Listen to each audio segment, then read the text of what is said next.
Hi everybody, I'm Ken and I'm back with another episode of the Retro Old Guy.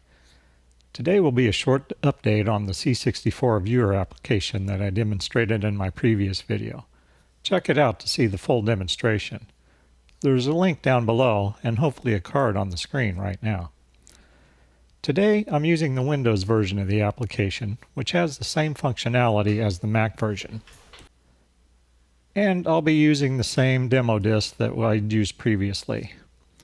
But let's leave those off camera.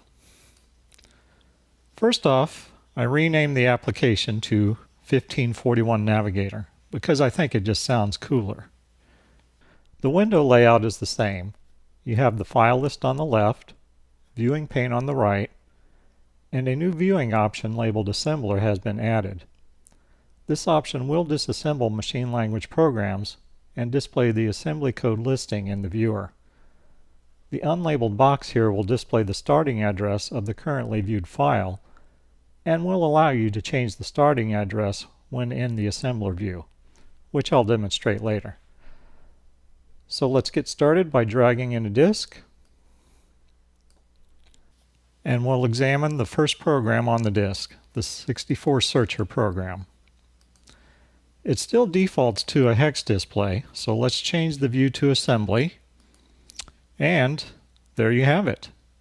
In the view pane we have the hex memory addresses in the left column, the hex bytes in the center, and the instructions on the right. The starting address is 49152, which translates to C1000 in hex. This program does start at 49152, so there's no need to change it for this program. This disassembly list format is similar to what you will see if you're using, say, the Supermon 64 monitor, which was created by the legendary Jim Butterfield, no less. This is the monitor from the Super Snapshot cartridge, and this is the Commodore 128 built-in monitor. You can also use the Fast Load cartridge, which has a different format, but it is read-only. You cannot edit the code.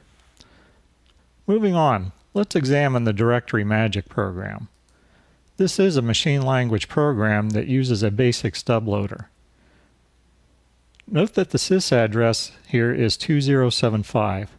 This is the address where the machine language code starts, while the basic stub starts at 2049.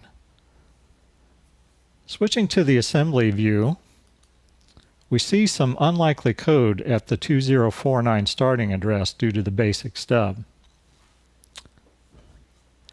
Decimal 2075 converts to 01B hex, but as you can see there is no instruction starting at the 081B address. So in this instance we will need to change the starting address. Just click the box, type in the new address, and press return. The viewing pane will now show an accurate disassembly starting at the correct 081B or 2075 address. At this point, I've got an application for examining 1541 disk, which can view any BASIC or machine language program, SEQ files, and many word processor files. Well, that's it for today. Stay tuned for my next video in which I'll analyze the structure of a Commodore 1541 disk. So everybody stay safe, stay healthy, and I'll see you next time.